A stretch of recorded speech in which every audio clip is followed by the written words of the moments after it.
All right, here we are. It is April 26th, a Monday. Welcome aboard, all my friends. This is a brand new episode of Let There Be Talk, number 588. And I must admit, I am kind of dragging ass today. I have been all weekend, really, due to the weather. It's just been gloomy out there here in Los Angeles, and proof that I probably could not live in Portland, Oregon. I would just want to sleep most of my days, man. Gotta have that sunshine, rejuvenate, get me moving. And sometimes I just run out of gas. Even though I have tons of drive and work ethic, I hit a wall. And when I do, I don't know. I can feel it. I get crazy, sluggish, and just don't want to do anything. So, everybody goes through that. It's just how you get yourself out of it and bust into some exercise and get outside and do some walking, hit the gym. Whatever it is, man, you got to do it. You got to keep moving. So I know that, and the sun is out today, so I'm going to get some vitamin D. Great guest today. I got to tell you, I have an old friend, Ross Robinson. I've probably known him about 30 years. Just an incredible record producer. He's been on the show. He was on probably episode number 2, I believe. And I've hung out with him over the years. I've worked with him in the studio, not doing records, but some other projects.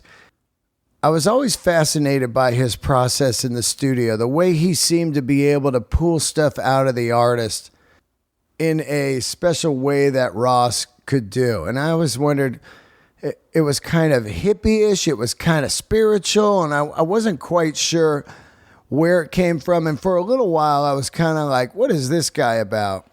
And that was more of my own insecurity. And then I realized he was pulling stuff out of these artists and making some incredible records that a lot of them were very successful. So obviously his process was working, and a lot of bands have gone back to him many, many times. Later in life, I found out that his mom was Byron Katie, and then it all came together. I was like, oh, okay, this is where this comes from.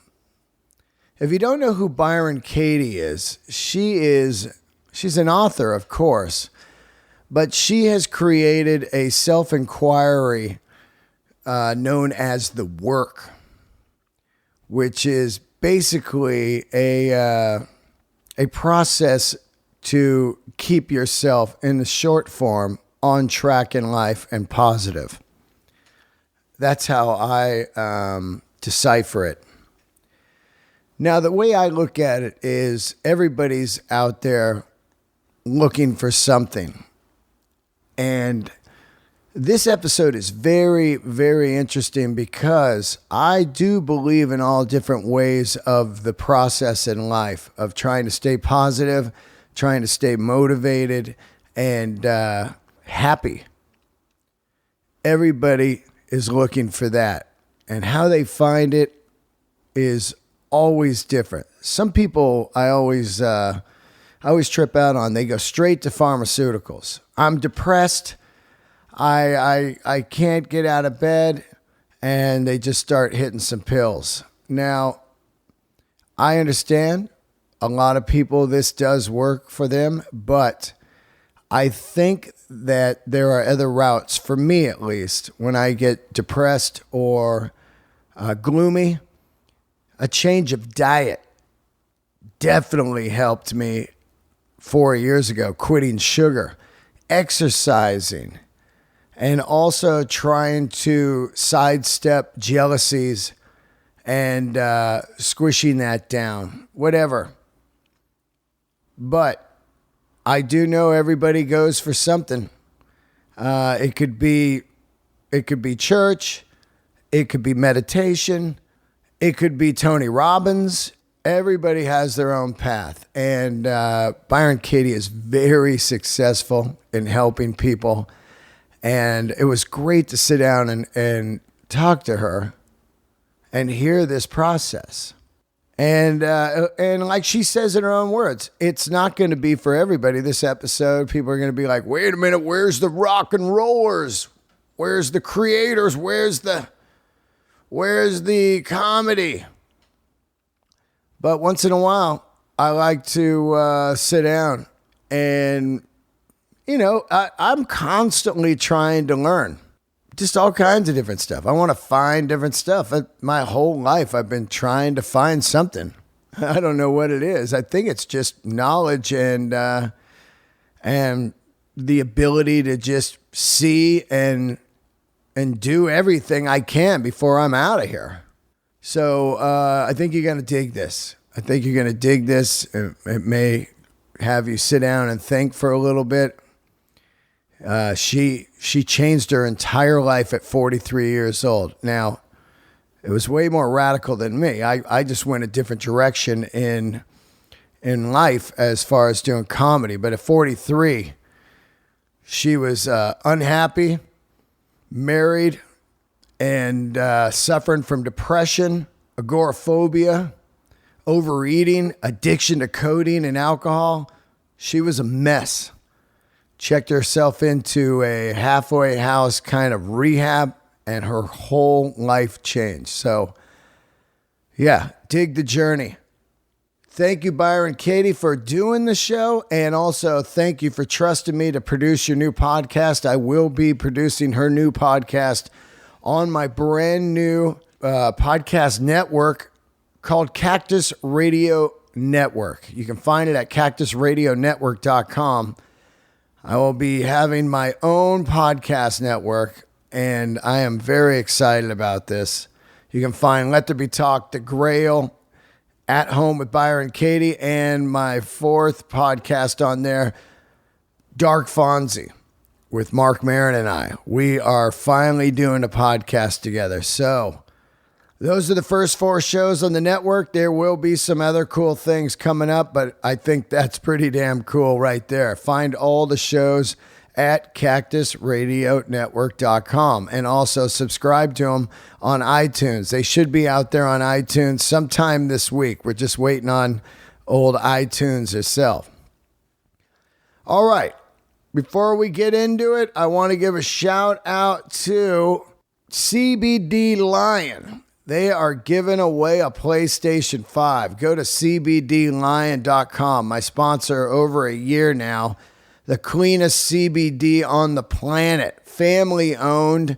Do not mess with that truck stop stuff. That is, who knows where that's from. CBD Lion is going to help you out. You got joint ache. You got some problems sleeping. I use the tinctures when I want to get some sleep, and I use the roll-on kind of CBD on the neck. Great stuff. I've been using it a year. I feel fantastic. CBDline.com. Use the code DEAN and get your chance to win a PlayStation 5. Spend money and get points towards the PlayStation 5. There's only 2 more days left to do this. Use the code DEAN to get 20% off all of your CBD needs. Also, thank you to all the Patreoners out there. We had a great Zoom Fest. Good fun on Sunday. Join me for the Zoom Fest if you are a Patreoner. Phil John Jones, thank you for the new subscriber there, the joiner, the supporter, the Del Razor, Matt Garville, and Andrew, brand new Patreoners. Thank you. Awesome. And I do want to take a little time here. Last week, we lost a fantastic comedy legend and a great human and a friend of mine.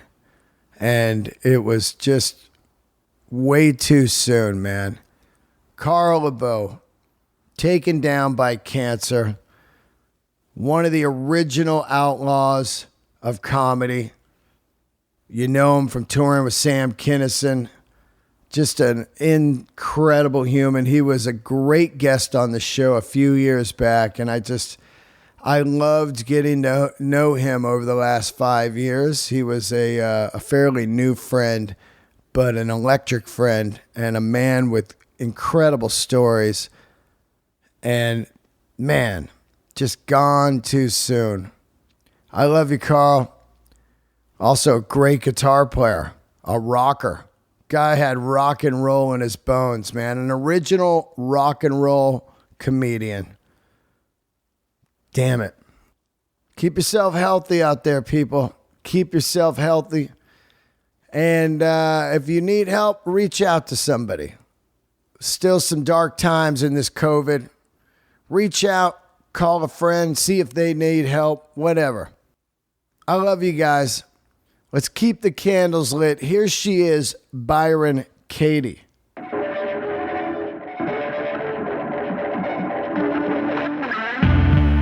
All right, here we are. Another episode of Let There Be Talk. Introduce yourself. Byron Katie. Byron Katie. Byron Katie Mitchell. Time Magazine. What do they call you? The spiritual innovator of the 21st century? Oh, set up by some publicist, I suppose. Oh, really? I know. I have no idea. It's funny because I have known your son for, I don't know, maybe 30 years. Yeah. And I didn't really know his background on the type of stuff he was into kind of deeply until I was working with him in the studio and watching him, how he worked with bands. He would be like, get way into it spiritually.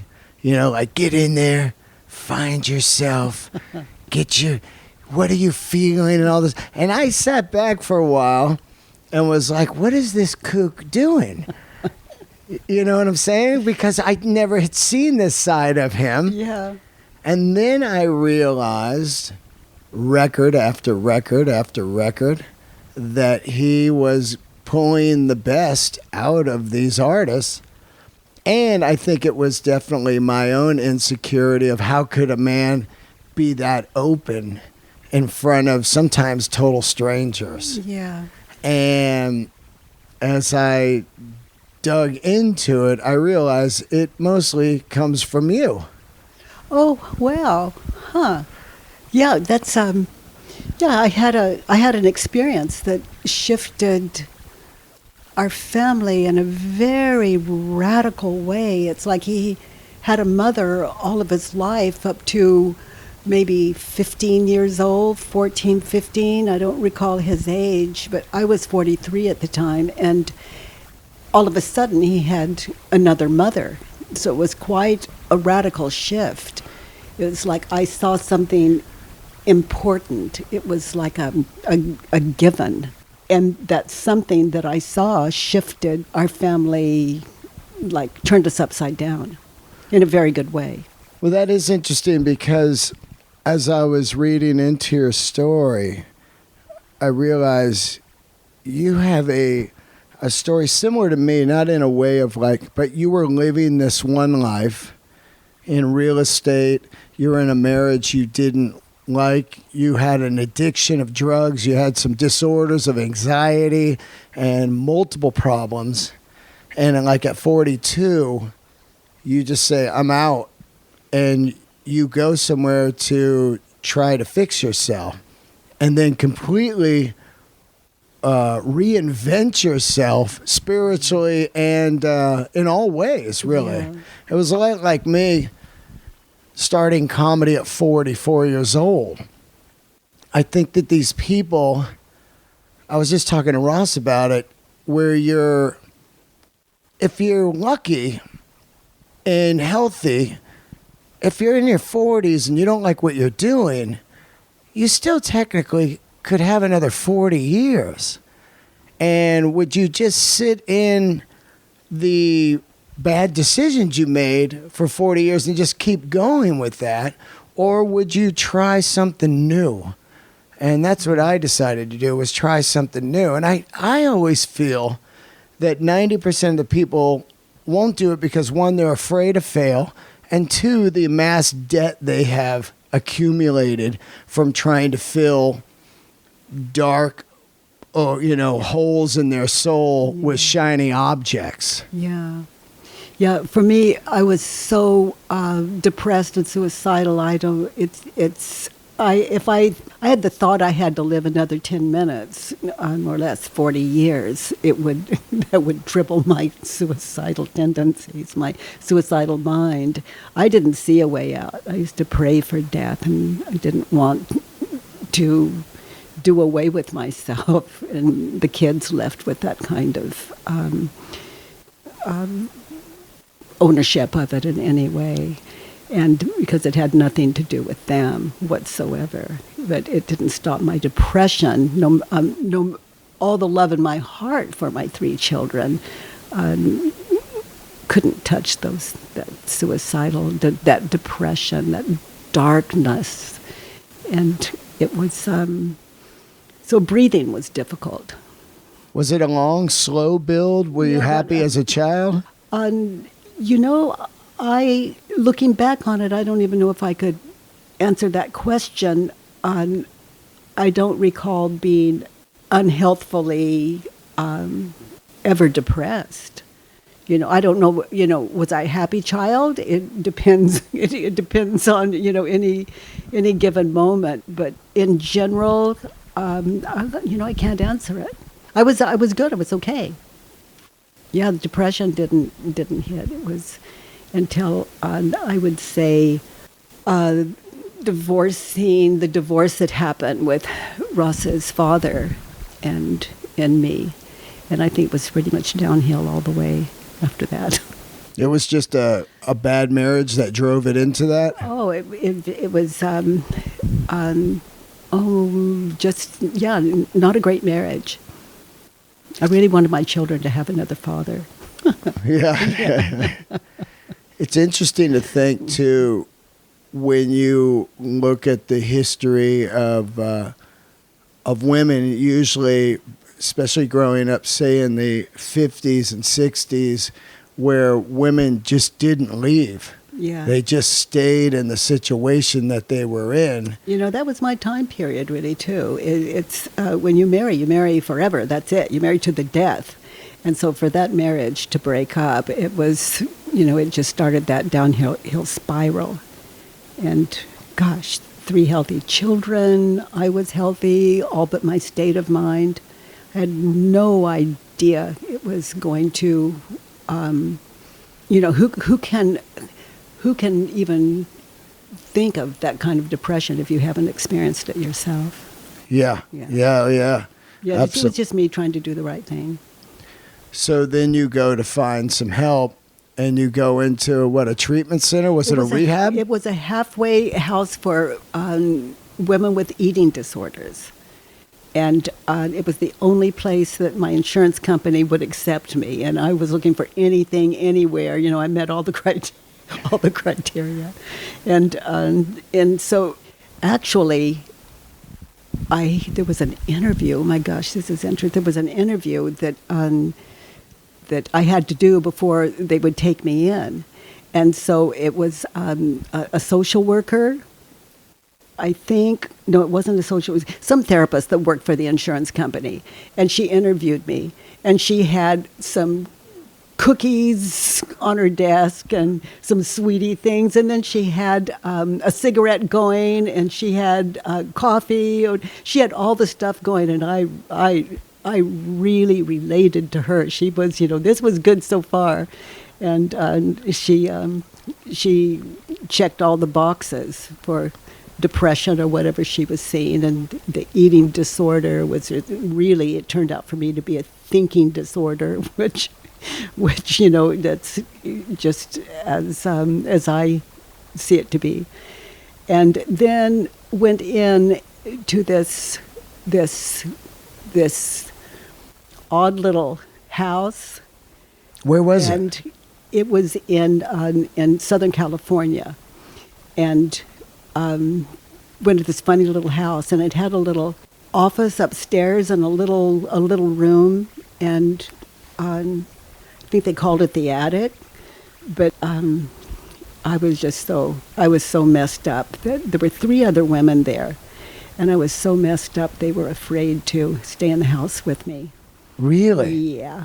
And they said that either I go or they do. They were really afraid. And so the person that ran the house put me upstairs and asked them to think about it and see how it would go. So I was told later that they booby trapped the staircase, that little staircase going up, little wooden staircase. In case I came downstairs, they'd be alerted. Oh. Yeah. So, and I thought I was a really nice, pleasant person, but that was not their first take on me. Wow. Now, when you step into this, are your 3 kids aware of your demons going on, or are you keeping these totally hidden? Are they in it? No, I was so depressed. It was so difficult for me just to come out of my bedroom that it took, specific combinations of alcohol, food, drugs, just, the things that I lived on that I thought everyone was living on. And I mean, it was just standard for me and my upbringing, etc. And however, no one in my family ever lived that hardcore. So I set my own example of how to live, I guess, as I look at it now. But no, just depressed, difficult to come out of my room, agoraphobic. And I'd come out to feed my children. But by the time, it hit that hard, they were fully capable of taking care of themselves, and I did my best. Once you get inside this treatment center, you're in there. Are they starting to unravel your demons? What are the things? Was it just all day meetings and stuff like that? Well, what happened was maybe by the 3rd day, I don't know, but I couldn't sleep in the bed they had for me there upstairs. And you're detoxing, right? Yeah, I'm detoxing heavily. I mean, everything's gone. All the sugar's gone. All the sugar's gone, and so I literally would sleep on the floor because I didn't believe I deserved a bed to sleep in. My self-esteem was so low. My self-loathing, and so one day as I lay sleeping on the floor, a cockroach crawled over my foot, and I opened my eyes out of this dead sleep. And before the ego could fill in that space, I saw how my life was created.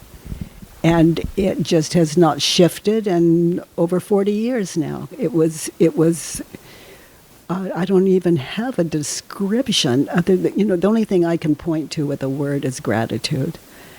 And so it was a shift that when I went home later, I was in the same body, but my being was had radically shifted. And so my children had to get to know me again, or get to know me for the first time. It was a whole new me. That's incredible. So it is. I lost identification, and so I didn't recognize anything. I was a clean slate. I couldn't say tree without it feeling, or building or sky, any of it without feeling like a liar. I saw prior to existence, and I saw how existence, my world was created, and so I was clean slate, and someone would say hello, and that's how I learned to say hello eventually. They'd say, "How are you?" And I had no answer to that. How are you? If you think about that question, how are you? How am I? I have no idea. Yeah. I mean, what is the answer to that? What is your name? And which is what you ask me. And I say, Byron Katie Mitchell, but it's, that's not who I am in my world. But I've learned how to talk here. I've learned how to be here. And I've learned to be at home here. And I've never been here. So that may sound, I understand that sounds very strange, but sitting with you, I'm not going to meet your questions with anything less than my experience. Yeah, yeah. Do you feel that most people's downfall is insecurity? We have to be insecure because we're living out of false identities. So insecurity just goes with it. And if I ask myself, who am I prefer silence and to let it show itself. And this, what we see as time. And it's letting it play out in this fearless state of mind, which is quite a gift to nurture. Once you get home and it's a clean slate, are you figuring out like what you're going to do with the rest of your life? I mean, No. No. What I'm going to do the rest of my life, let's say I woke up in the morning and I had no idea what to do with the rest of my life. And without identification, it was just, it was like, if I put I on this object, I would see as my body, and which is really strange because I wouldn't see it that way. It was totally impersonal. But my future was whatever happened. So let's say if I had to go to the bathroom, that was the plan. And I didn't create the plan. It was created for me. So just like doing the dishes or saying hello, it was all being done for me. Were you afraid that you would slip back into everything if you, out of fear of, you need money, you have a family? No. No. If you get really still and look around, like if you notice where you're sitting, it's not complaining. You didn't ask me before you sat down on me. You're ungrateful. You don't even notice. You take me for granted. But a couch is for example, the one you're sitting on, it's there for you. It's personal. And what you're wearing. And the glasses you're wearing. Without a past, it's like, it's this life is so beautiful and so incredible. I'm really intoxicated with it, and I don't care if it's real or not. I see this as Earth School, and we're here to know who and what we are, and to live out of our nature, which is immovably kind. And that is the nature that anything we think anything against kindness, it feels like stress. And then we react out of that. And then it feels like guilt, no matter how minor. We don't even know what's going on. But guilt is like it's the breeding ground for addiction, basically. Yeah, that is true. I mean, there's just that one thing I always look at and thinking of you coming out of that place is replacing one addiction with another. So you kick multiple addictions, drugs, yes. sugar, agoraphobia, all these panic anxieties, disorders and stuff. And how did you dodge moving it into new addictions? Like some people get into work addiction or shopping addiction or just multiple different addictions that they think is better for them. Some people have an exercise addiction. There's just multiple things where they just move it over to one different slot. Yeah. That maybe they might not hit rock bottom, but it is taking over their life. I didn't, that plate wasn't served up to me. It was this, this freedom I was experiencing. This is kind of the short version, and in some way not. All my children's friends, the shift was so radical for them to witness as well. And word just got out, and then eventually people were calling me from all over the world. And that was before internet. Yeah. You know, it was there, but very few people had computers. And so I would just follow the directions. They would invite me, and I'd say yes, not even knowing who they were or what they did, anything. There was nothing I could do wrong, and that's still true today. And if someone tells me I'm doing something wrong, I'm fascinated by it, and they see what I don't see, and so I can make that right and start over, if it makes sense to me. When do you start the process of what you have called the work? Mm-hmm. Let's describe a little bit what the work is. So let's say somebody comes to you and they are pretty messed up, and most humans are messed up. The brain is pretty bizarre how strong it is, but how weak the person is. So they come to you, and let's say they have problems. What is the work? Well, the work is a way to identify the cause of your suffering, to identify it. And that's another way of saying it's a way to identify the cause of all your suffering, and then what to do with it, how and what to do with it. So, for example, if someone came to me and said, I need help, I would just listen. I wouldn't even give them the work if they just came to talk. A lot of people are not interested in inquiry. It's tough work. That's why I call it the work. So they come to you and just start to talk to you, and you listen and then figure out if it's going to work for them? No. That's the first man that came to me to do the work. His wife was leaving him.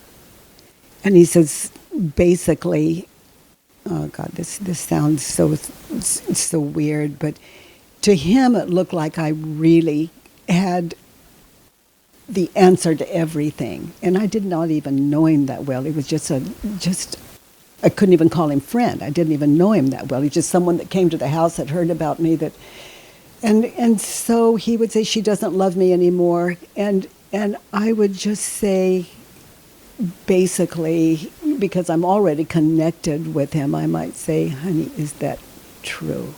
Can you really know that it's true? He doesn't love you. Now, what we're missing here, Dean, or what we may be missing, is the experience I had on the floor. That's where the work was born. It's nothing I just came up with. It was shown to me. On the floor, I opened my eyes before the ego could fill in that space. I was looking like a window like this, and a wall and a ceiling, but I was looking without identification. There was nothing. There was nothing. There was light, but then it took like a focus, like a window. And then the word window hit the image, and a kind of birth happened, like the birth of the world for me. I saw how the world was created. You see an image in your head, and then the ego names it, and that combination is the creation of belief. So I saw the window and the ceiling and a tree out the window and a cloud, and then laughter came out of me. And for a depressed person, for more than a decade like that kind of laughter was so foreign, but still no identification. And it was just rolling. And I can only tell this in hindsight because there's no I in that experience. And so really, if you look at the body impersonally, like it laughed. Eventually it stood up and it walked with no purpose to the bathroom, and there was a mirror in the bathroom, and then it stood in front of the mirror. And I call that I today. I stood in front of the mirror because I can speak, but what's going on in me, I'm attempting to describe what, this me, and looked into the mirror, and then it was whatever was looking at me through that mirror or in the mirror. All I can say is love happened, and it was so striking. It was like electricity, and I don't mean it burned or anything like that. It was just like it was like the moment of birth. It was. Although that already had happened on the floor, it was just the meeting of the mirror image, because it had no image prior to the mirror. I have no idea what this sounds like, but anyway, I'm telling it. So I saw on that floor, prior to name hitting the image, I saw how the world was created. And even though I didn't have the ability to believe, I was born into the world in that moment. It was, that's all I can say about it. And it's just that if you look yourself, you go back to your earliest memory. When you get in a meditative state, sometimes you get just really still and go back to your earliest memory, and then try to go beyond that and beyond that until you feel like that's the earliest memory you can recall. And you look at how old are you? And you may be 3 or 4. I do this at the School for the Work. I ask people to close their eyes and do this exercise. And raise your hand and put, the number of fingers to represent the years. And people raise their hands. Some people raise like 3 fingers for 3 years old, and some of them 6 years old, their earliest memory. So it's fascinating for me to sit there watching several hundred people, and the differences, like 6-year-old is their first memory, 2 years old maybe for a couple of them. But you find your earliest memory, keep your eyes closed, and then find your next earliest memory. And then maybe the 3 fingers, like 3-year-old memory, will move up to 6 years old. So what happened to those 3 years in the middle? And you can go back to the first memory, and who were you just prior to that? So really, they say we're born at birth, but we're born of, in my experience, born out of first belief. The moment we believe, if we sit there in our first memory, the moment we believe that I am Byron Kathleen, I am a daughter, I have a mother, I've got clothes, I. So identity, and once the ego's there, as we believe it, we really have believed ourselves into existence. And I'm just reporting, what I see, and what anyone that sits in this it is available to all of us if we have a memory at all. And the age doesn't matter. There's no trick here. But then people begin to get, the possibilities when you hear the question, is it true?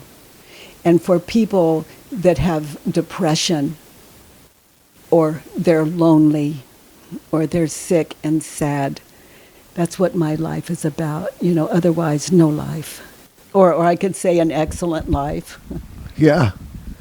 I feel like when I look back, if I sat there and thought about earliest memories, it seems like the brain, the mind, the memory, it works on and off.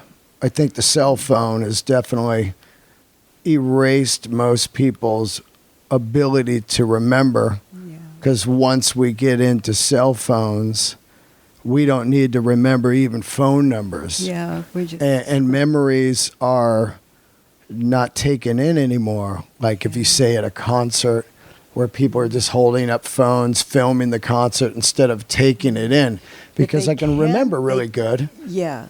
Up until probably 20 years ago. Mm-hmm. So if you go back and look at your first memory, before I move them to the next memory, I go to the first memory, and you wanted something. It brought you in. What was it you wanted? And to get really still and to see what that want is. We're born of desire. And then go to second memory and what brought you in. And if you're, when you look at the cell phone and you just spontaneously grab your phone, you weren't thinking, but if you get really still later, when you're alone with yourself, you get really still, you go to that moment where you pull the phone, you wanted something, and you can identify it. And but it's, it's for the curious, and it certainly is a wonderful thing to understand your true nature. Do you think different spots geographically help people with depression?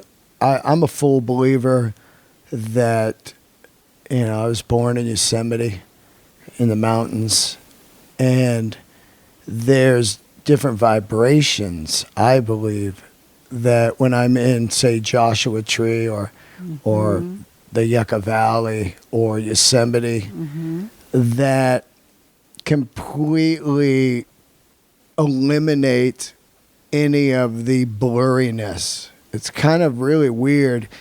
It's almost a weird feeling of like, oh, I should be out here, but I can't make a living out here. Yeah. So that's a weird struggle. Yeah. Of like being somewhere where you feel fantastic, but how do you survive out there? Yeah. Yeah, and it's if you spend a certain amount of time out there, let's say 3 days even, and you just sit out there alone with yourself, and you have the thought, I can't survive out here. I've got to make a living. Okay. I would question that, and I've done it. And I've done it in the desert. And in that stillness, I need to make a living. Is it true? And that sounds really radical. And how do I react when I believe the thought? Well, that brings images in. That's the ego at work. It brings images in of the past when I didn't have the money, I had to work, and the future of if I don't work, I'm not going to survive, and then I'll be a beggar, and then I'll die on the streets. And the ego just offers it up. That's how I react when I believe the thoughts, sitting in the desert, fully fed, fully watered. And I'm in, if you want a little fear and terror, get a future. You want a little shame and guilt, get a past. Just notice as you're sitting there. And I've tested it, and who would I be without the thought that I have to make a living? If I lived here, I'd have to I wouldn't be able to, I can't remember the one, what I call the one-liner that you use. I can't live here, I have to support myself. I can't do that from here. All right, so question that and how you react. What happens when you're there, fully fed, fully watered, how you react when you believe the thought, and you see the images of things like I just described, and then who would you be without it? And now you're in the desert. Now you're in the desert. Who would be without it? And then just live that out for an hour, a couple of hours. If you had 3 days planned there, just live it out for 3 days. And before the 3 days are up, in that kind of freedom, the creative mind takes over and it offers things up that could not live in you, could not inspire you at the level that your head filled of, I can't do it from here, for example. It's limiting. The ego's life depends on it. I always feel that and I'm a firm believer of this, I do have a very strong will. Like drug addiction, I'm the type of person that was like, one day I just go, nope, you don't own me. And I just quit cigarettes, cocaine, booze, anything. See, to me, that is some kind of experience. I think a radical one. And I think that some of us are gifted those moments, that we're clear enough to listen, that we just really get it. Yeah, and it's a moment that your ego didn't override it. It's like you got that moment of clarity. Well, I feel with like stand-up, it took me 44 years to find it, stand-up comedy. And here I am, happier than ever in life that I found it. It took a long time to find it. But with me, I'm either 100% in 7 days a week, 24/7, or I'm 100% out. I never part-time something at all. So the desert does appeal to me, and I know I could survive out there, but I don't think I could survive without doing stand-up. At least right now in my life. Yeah. Because I've never been this happy. Well, why would you? Well, once you're out there, to do stand-up at a proper level, at a great level, you must be completely 100% in it. Well, I would rather be in what I love than live in the desert. Same here. Yeah. Same here. Yeah. That's what but I'm saying. But you don't, my point being, you don't have to leave the desert to live in the city. No. To travel the world. Yeah, absolutely. But you need to be doing the craft of stand-up every day to be good. So the times you take off, you're slipping backwards. Yeah. It's like any kind of practicing of meditation, practicing of basketball or football or anything. The moments you're taking off, you're going backwards, which is really interesting in the process of doing stand-up at the fullest level that you can do it. Yeah, well, I could easily part-time it by living in the desert and doing it 3 days a week, but I wouldn't feel good about that because I wouldn't be good. well, then you prefer not. That's just honest. Yeah, but I do love it out there. Yeah. So it's like, I prefer this, good to know, and I love the desert. Yeah. Done. Yeah. That's the thing about knowing yourself. And that's a beautiful, I don't know, you've obviously got a gift. I also recognize the demons and the pitfalls and the problems, I can recognize them, which is amazing. And well, you've had a clear demonstration of the difference. Right. I can recognize them, but it is hard. I know it's hard. When people come to me and they go, "How did you quit sugar? How did you do it?" They always look at me like there's going to be some secret. Yeah. There's no secret. I just quit it because I like stand-up more than sugar. I do not want to die. I don't want to lose a foot. I don't want to use insulin.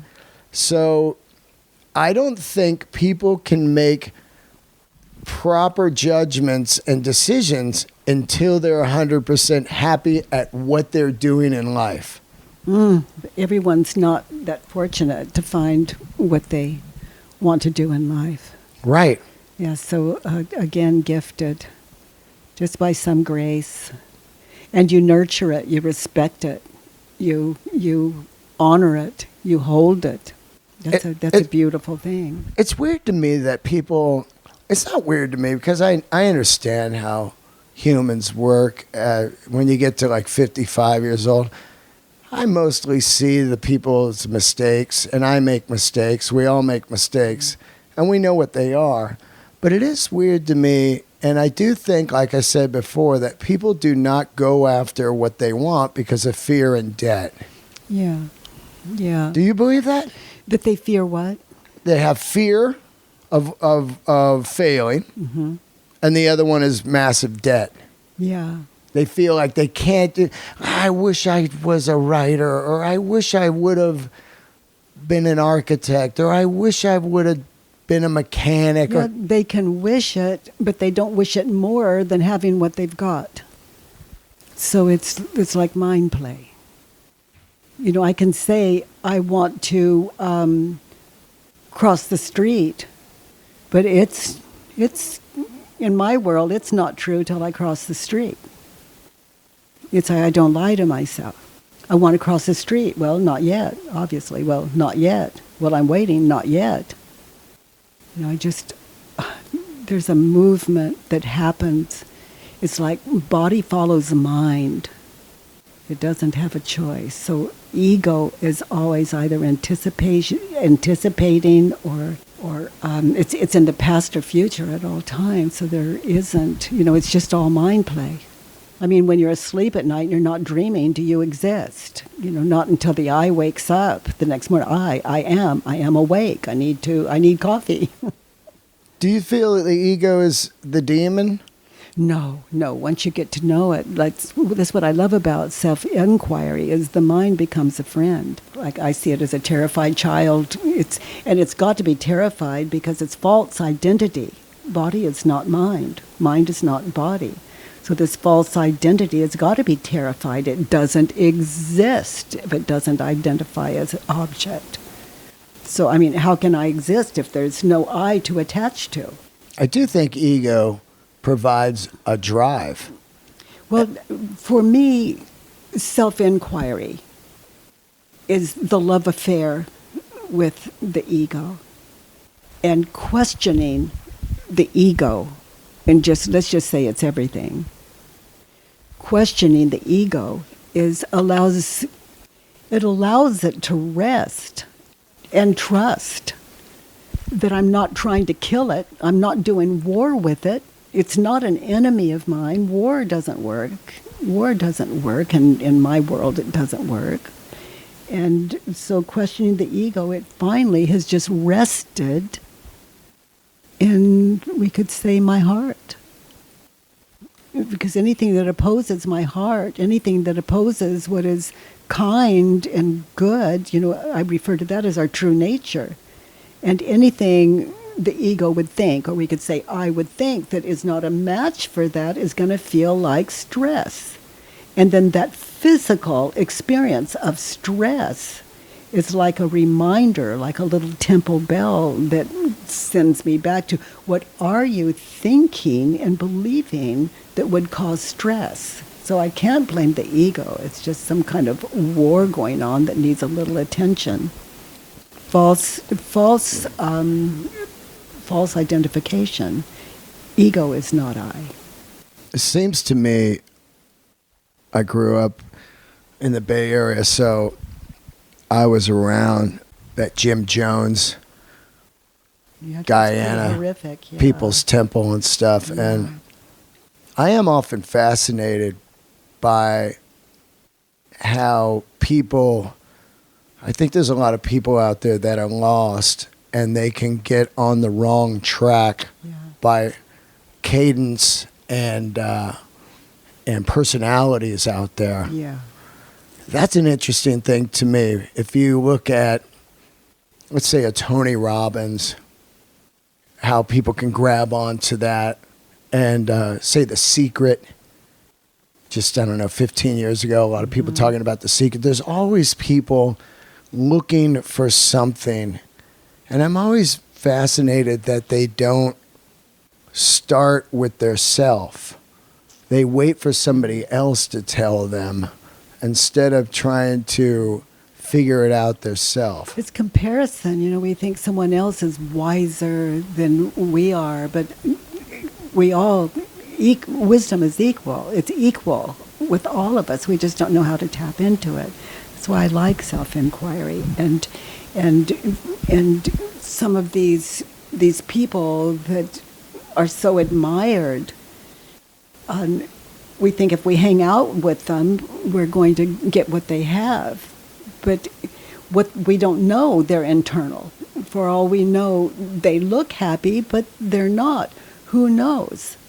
So I love self-inquiry, because the ultimate teacher we're tapping into is within us.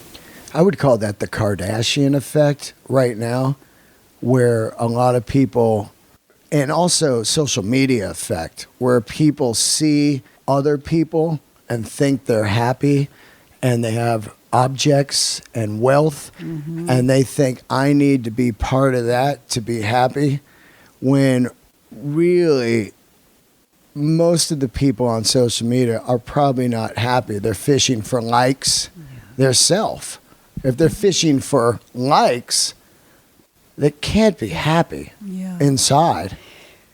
What I have experienced is, if I have, let's say, nothing, then what I'm thinking and believing is the only problem I've got. If I have everything, what I'm thinking and believing is the cause of my suffering. One end or the other. If I can't be happy with health, etc.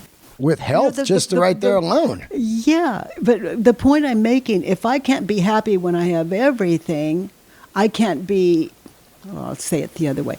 If I can be happy and have everything, then I can lose it all and be just as happy as I was with everything, because happiness is a state of mind.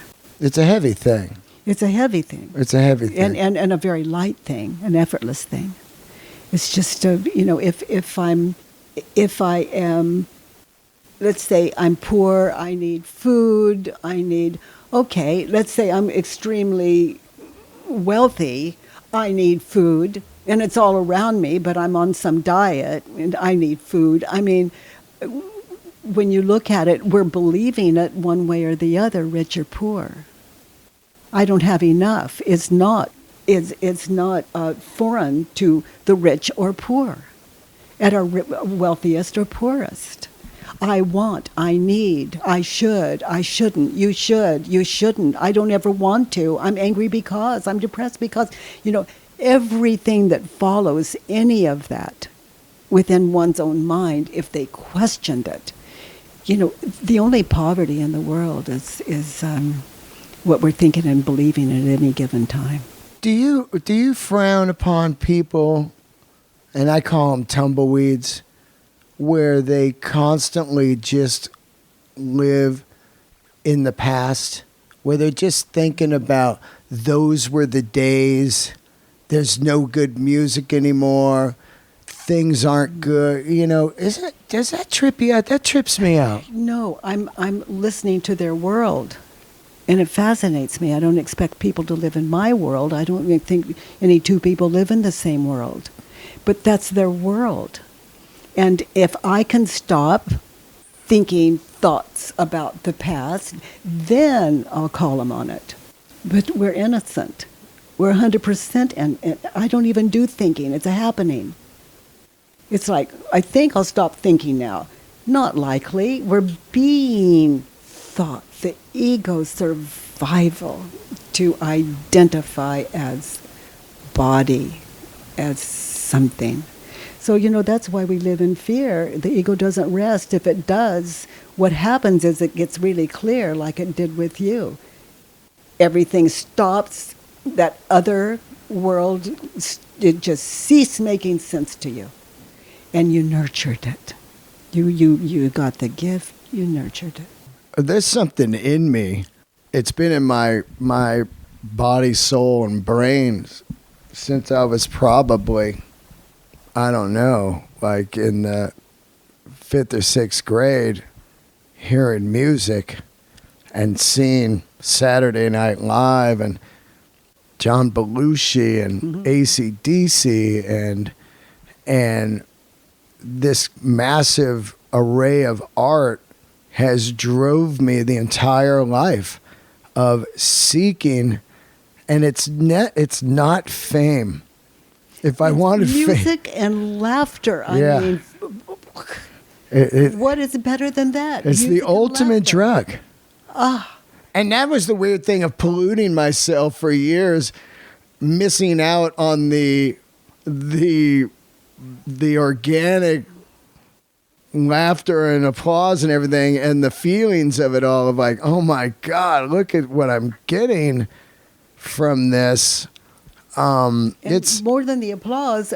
Applause is a word for joining. yeah. You're all on the same page. When it comes out of you, you know the laughter that meets it. You know it. It's there's no separation in it. It's community. Yeah. I mean, internal. It's where the world meets you and where you meet the world. It's been my engine. Yeah. It's been the engine in my body since probably those early days of a Richard Pryor record and a What about Gilda Radner? The best. My holy moly. The best. Oh, Rosanna Anadana. Oh my God. You know? Yeah, just when something's good. What an something's incredible good. woman. Oh, And gone way too soon. oh my God.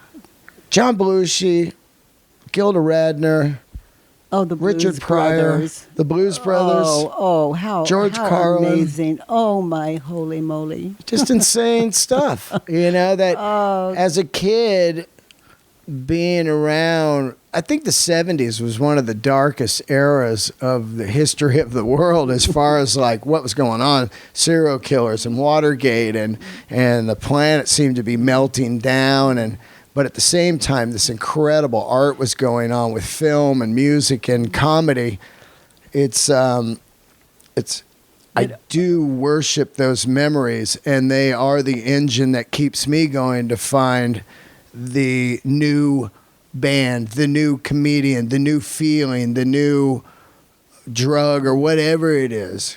Constantly in the driver's seat trying to find till the day I die. Oh, honey. I think that's the scary part of the desert, of just like roots. I don't like roots. I don't like roots. I move 3 times in a year. I like the Nothing feel. wrong with that. No, I know. Sometimes you think, am I running or am I searching? Yeah.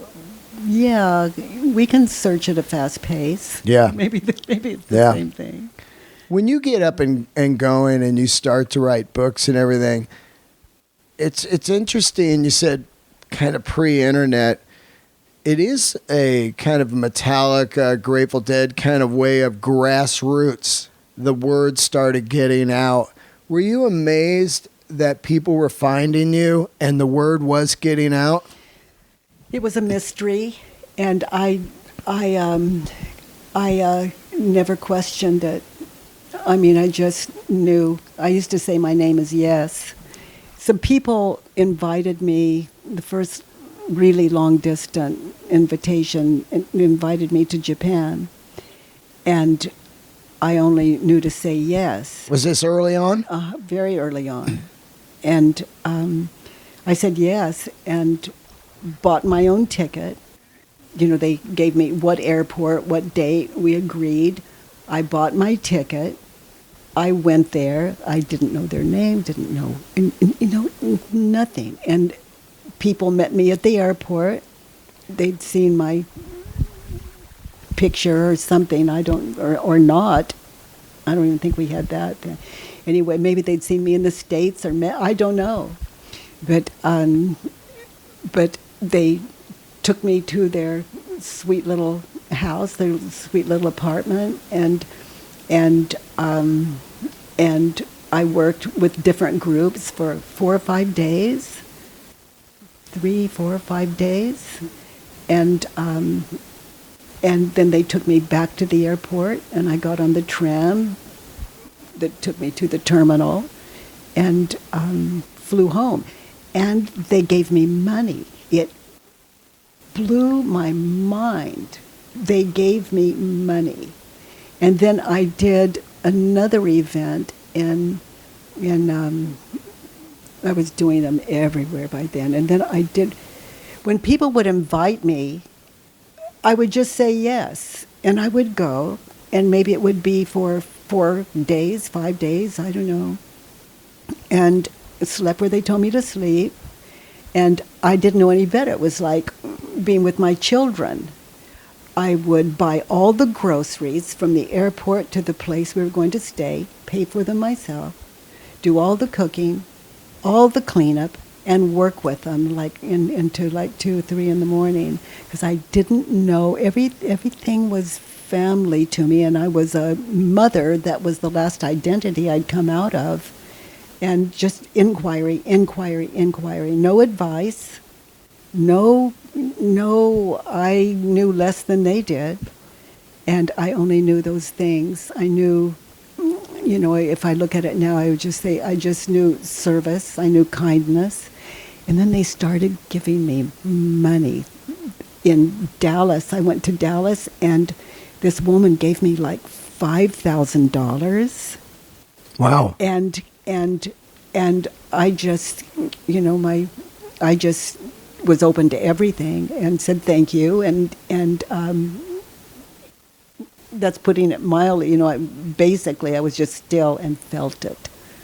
I just let it go from head to toe, because I didn't want to miss the experience, which is very common with me. And then probably just said thank you, 2 words, and allowed them to be enough. That's huge. How do you say thank you in this world and mean it? You just, it's just thank you. How can you show emotions? So just allow those 2 words to be enough and feel it. And I love triple daring people, as I think of it now, just to be comfortable where you are and let your emotions, that gratitude, it will kill you. That gratitude that we often just breeze on by, and so then people, it just kind of, it's what I'm describing or attempting to is like an organic thing that I asked not for. I just lived as a yes and continued to do that. And also I'm very good with honest no's. And that can be terrifying for some people at first, just to know your own mind well enough, not as a defense or anything, but to know your own mind well enough to give an honest yes and no, and then just watch what happens around that. We're terrified of those things. Like, what will they think of me? They'll never call me again.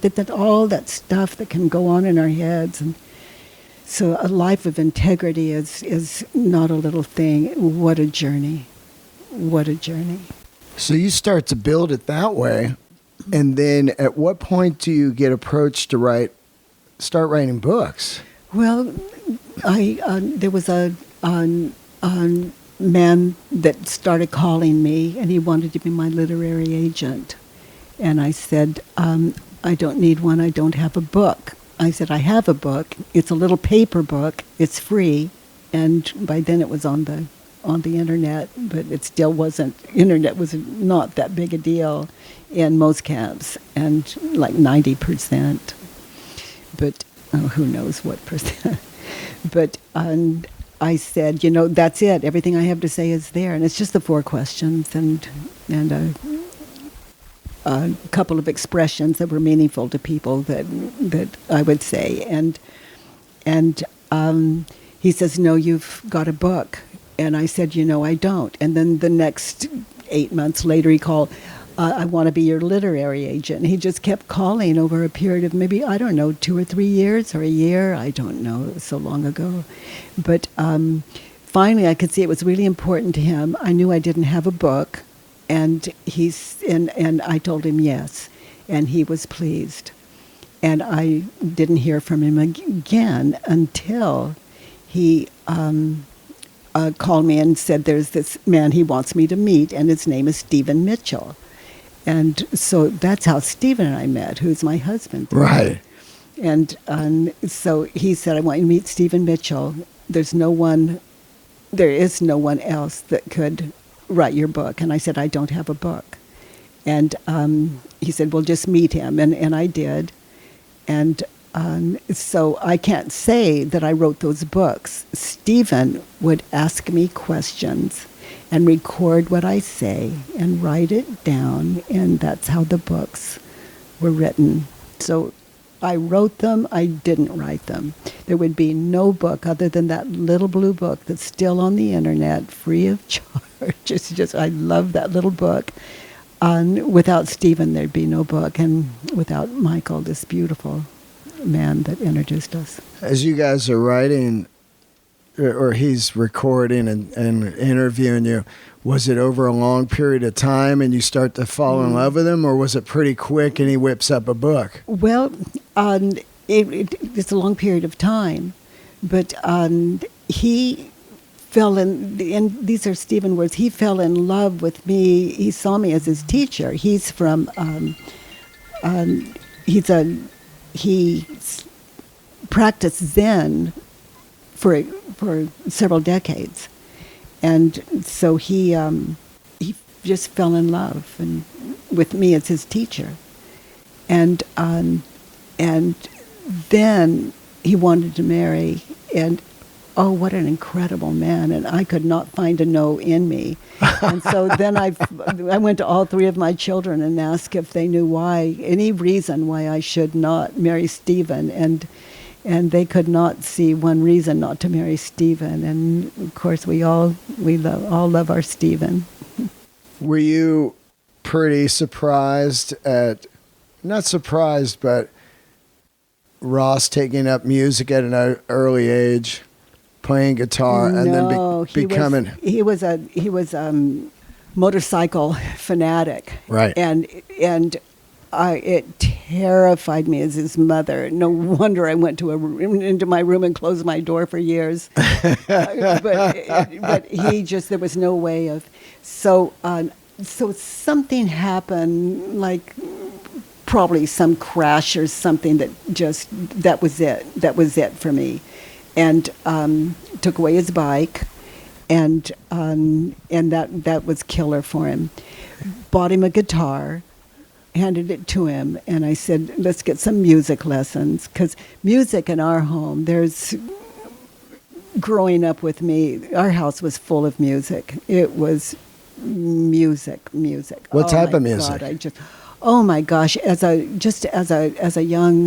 very young person, like 12 years old, 11 years old, I was already into it, and it just did something to me. It was like homecoming. And I know when I was in the South all those years ago, in the early 50s, and all the way through, I'd go to the South where my grandmother lived, and the music, I'd find these old radio stations that no one ever heard of, local, and the music, oh my heaven. It just hit my soul. And I just have witnessed, it's almost, I'll have to look at this later, but it's like all music since then has come out of that music. Oh, it's Joe Turner and names that we'll never hear, but his not being one of, we've heard him, but and then it started catching on, and people like Carl Perkins and Elvis Presley. And, I mean, they had that sound down. Yeah. And they had that groove on. And I can't say they couldn't touch it, but it was like there was the pure. And then they caught that disease, whatever it is, and it's a really good thing. And they just carried it, and it just keeps coming and coming and coming. And so music was always in Ross's life and Bob and Roxanne's. And when they woke up, I had the music going, and all their lives. Yeah. And oh boy! So anyway, put that guitar in his hand, and got him a couple of lessons, or more than a couple, I'd say. He really liked his teacher. I found a really cool kid in high school that he might relate to, and Ross was not in high school yet by far. Yeah. So he just took it from there. He just took it from, his name was Randy, I think. But Ross took it from there, and oh my gosh, and then the music. It was live in our house from then on. Oh my God, anyone that could play an instrument would just be there, and in his bedroom, and it was just where everyone met for the music, and it went on every day. He told me his band used to rehearse in the bedroom, just full blast. Yeah, full on, and don't think I didn't love it. It was never too loud for me. It was, oh my gosh. And Ross would pick up that guitar, and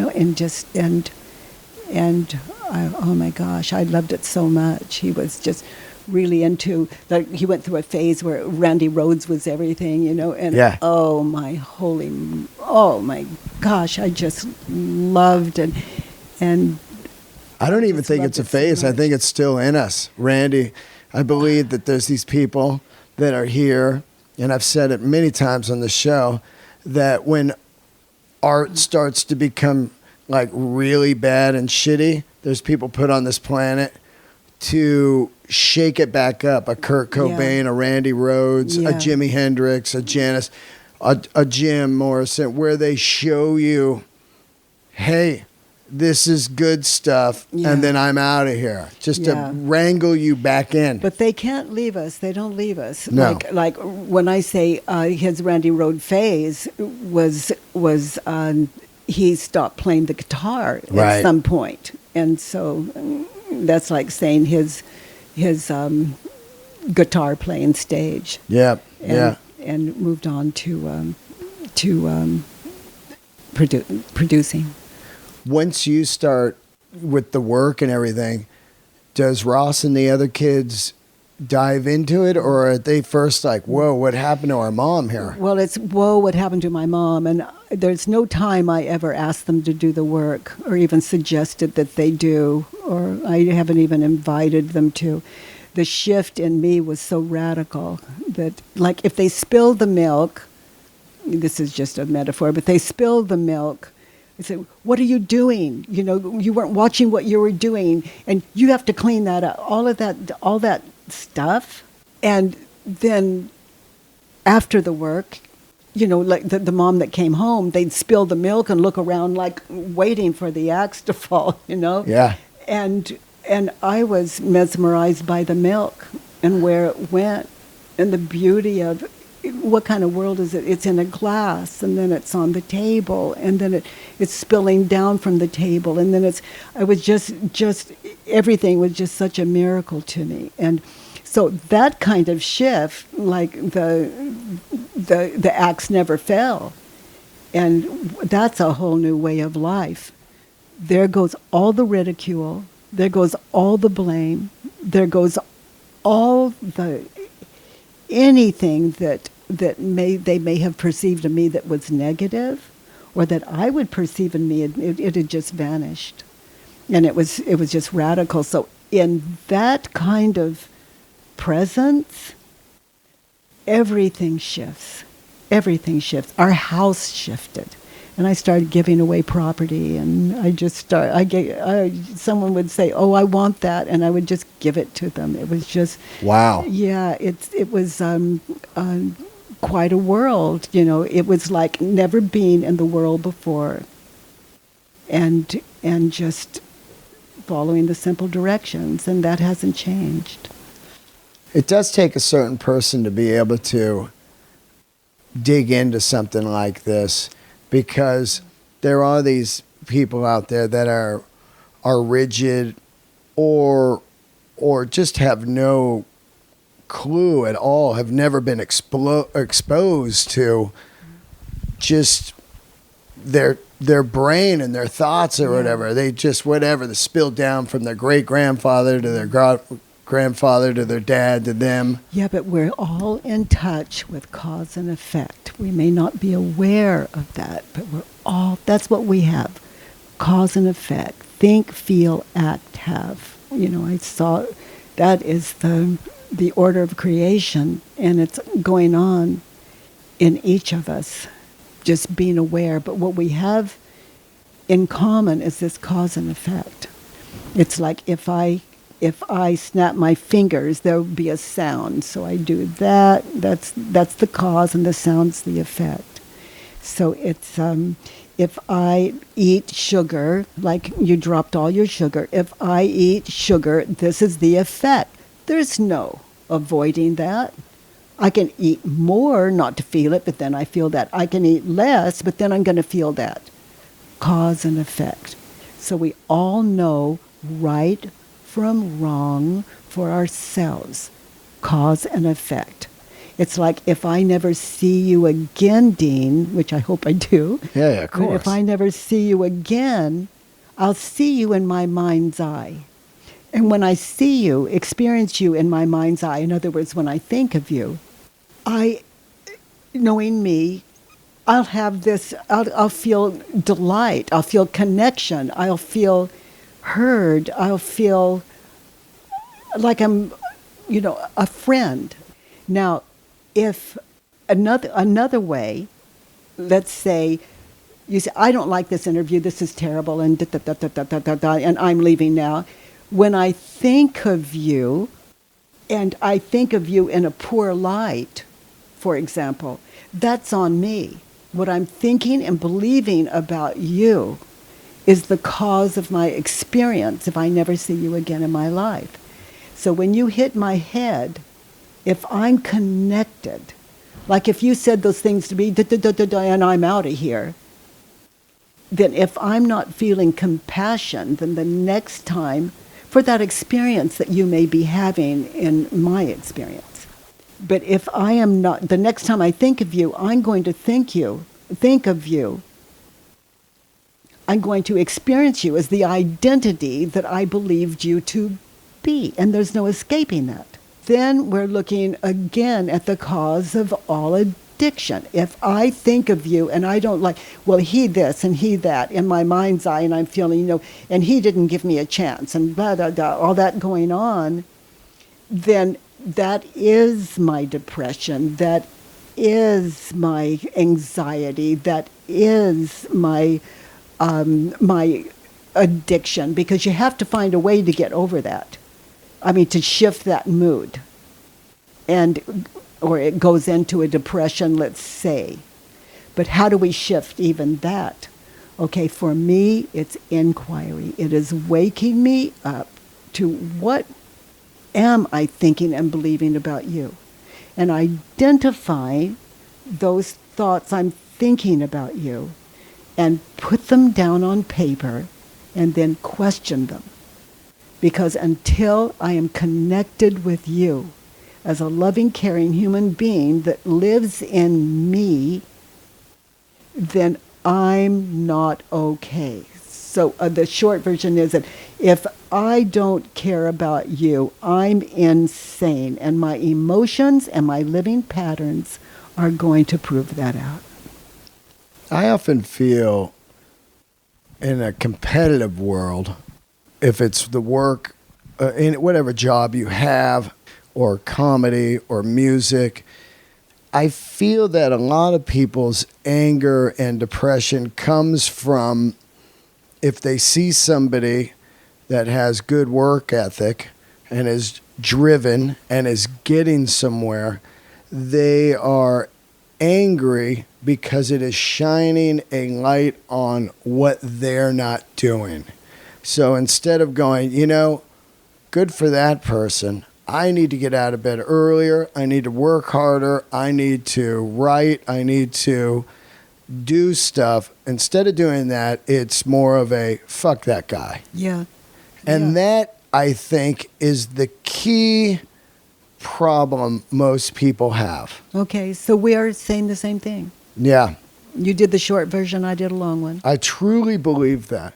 And I have witnessed that my entire life in music and comedy. Yeah, I cannot, any lack of respect in me toward another human being is my disease. And I have a way of taking care of that, self-inquiry. it's the way out is the way in. The way in is the way out. Yeah. Yeah. But look what you came to, and it's so many comedians, to my mind, have just had like hard drops and know what pain is. Oh, yeah. And they know how to laugh. They, cause and effect. They know what pain is, and they know what laughter is. And we don't know we're comparing, but it's always compared. And, one's preferable to the other for darn sure. Yeah.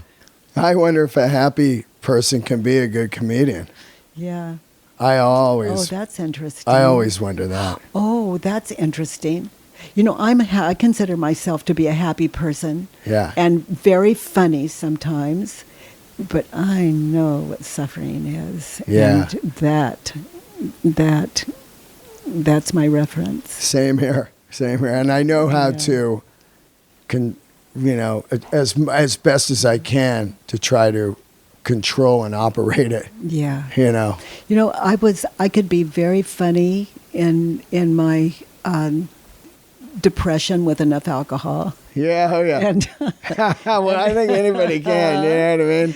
It unpipes a different person. Yeah. It gets rid of your insecurities. It gets rid of your filter. It confuses the ego. Yeah. It can't do its, it's like it goes beyond. It's laughter it is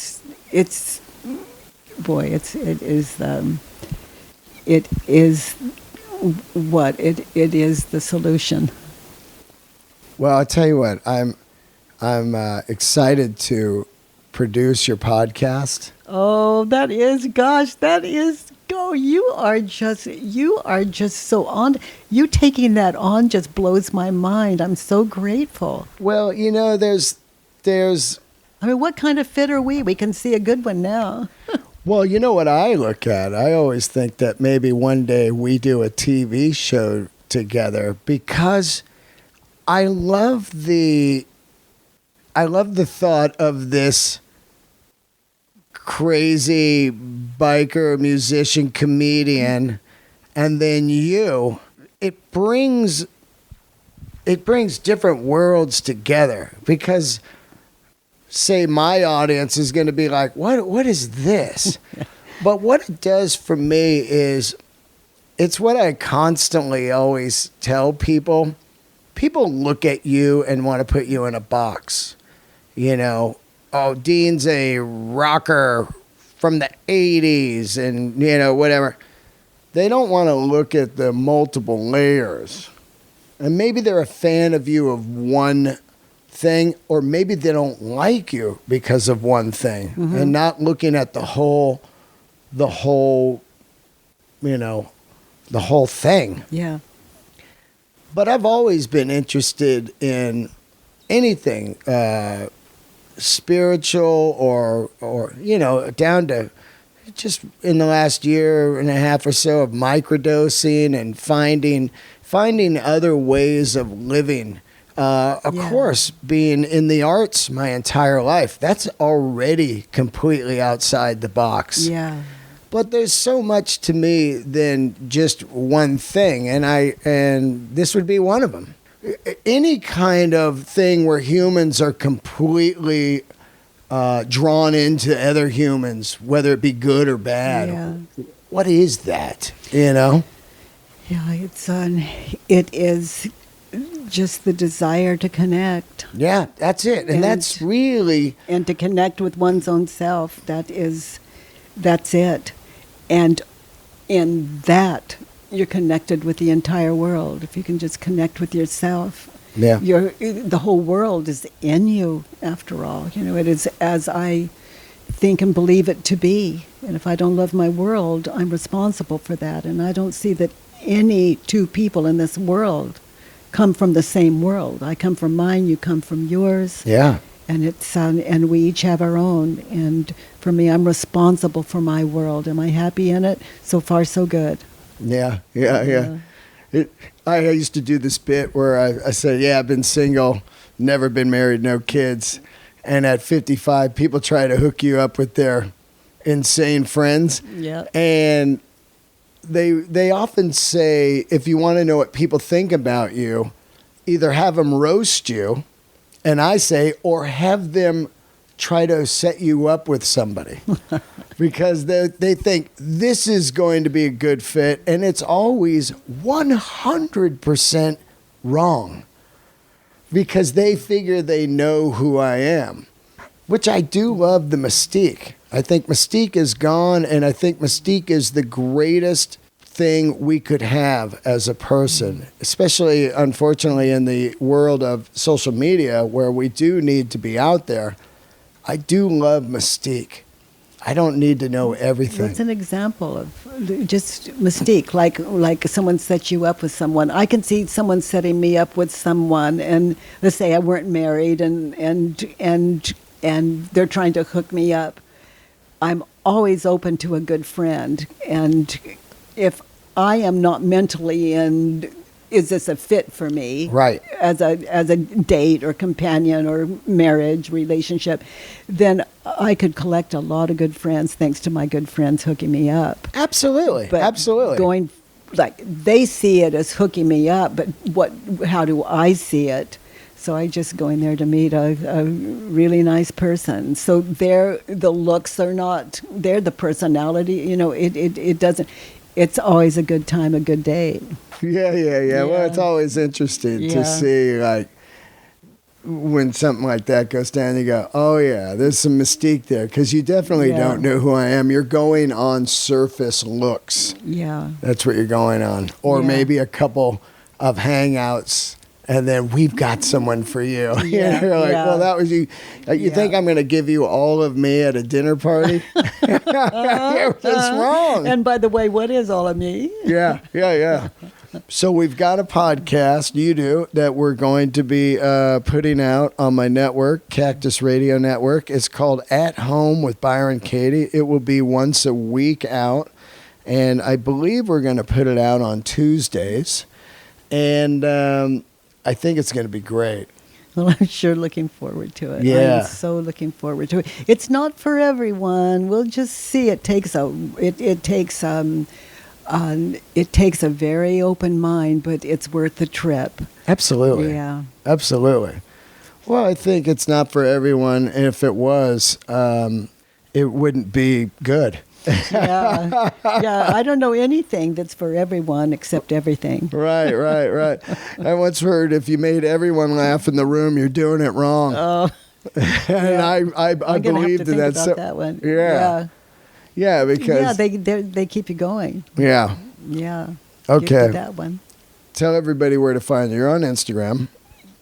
I'm on. I'm not really familiar. I think Instagram. Yep. And yeah, find me if I'm out there. Yeah, you're out there. Someone just did the. Anyway. I saw a TikTok. The girl Did you see it on TikTok? Ross sent it to me. That was great. Yeah, she really did a good job. That was so sweet. I'll tell you, when sometimes people will be like, you realize you're supposed to do something. It's so funny because in the last month that we've been putting together this podcast, I've been talking to certain people and they didn't know who you were, or maybe they did know who you were or whatever, but they would be like, man, the weirdest thing, I was just in the supermarket and these two women in front of me were talking about Byron Katie. That kind of stuff has been happening over the last 3 weeks where I was like, oh yeah, this is the right thing, Yeah, for me being I move by invitation, or I don't move. I've got a good life with or without, and that way I don't have to plan. I don't have to do anything. But it's shocking how it seems that no matter where I go in the world, someone will say, "Oh, Byron Katie," and then I've got a friend. It's like meeting my family all over the world. It's really cool, and it touches my heart so deeply. It shows me to keep doing what I'm doing, right or wrong. Yeah. I feel the same way. Like I said, it's never about fame, but if I'm walking on some street in New York City and a guy rides by on a bicycle and goes, "Oh, Dean Del Rey," and he's got a big smile and stuff, I go, win. Win. That guy feels, I just made that guy's day. And, and that is not about fame or I got recognized. That is about that guy. At some point, I had made him laugh or he enjoyed the podcast or the comedy. And that's why he had that reaction. Yeah. We have an in and out going too. It's like, that's one way, and then when I get that response from people like, oh, Byron Katie, like that, they've just made my day. Yeah. Same here. Oh my gosh. Because I'm like, I can't even believe you know who I am. Yeah. And I'm in the corner of the world here on a busy street in New York. But when someone hugs you, and you pre-COVID, feel of course. it, and pre-COVID, and you really experience it. Yeah. Oh my! And like someone you've never met before in your life, and that kind of. Oh my gosh, I love it so much. Sometimes I cry. Like I fight back crying actually. When I see people after a show and they're like, oh my God. Oh, I'm like, I'm nobody. But I'm glad that you're taking the ride, you know? Dean, you are cool. That's great. All right. Boy, I don't know what's cool and what's not, but in my world, you are very cool. Oh, you're cool too, though. That's what's great about it. Oh, this has been fun. Yeah, thank you so much. I look forward to our... And we will get this podcast going. You can find it at cactusradionetwork.com or you'll find it on iTunes or Google Play or Libsyn or YouTube. Eventually, we'll get it on your YouTube channel. Yeah. And it'll be all over the place. Spread the word. If you are a Byron Katie fan, tell all your friends about it. It'll be out here in the next week or so. Thank you for tuning in and subscribe to her podcast and you will get notifications. What was that thing you say? Subscribe to keep us alive. Yeah. I loved it. Please subscribe, keep us alive. Yeah, I heard it. I was like, that's a good one. All right, guys. Thanks for tuning in.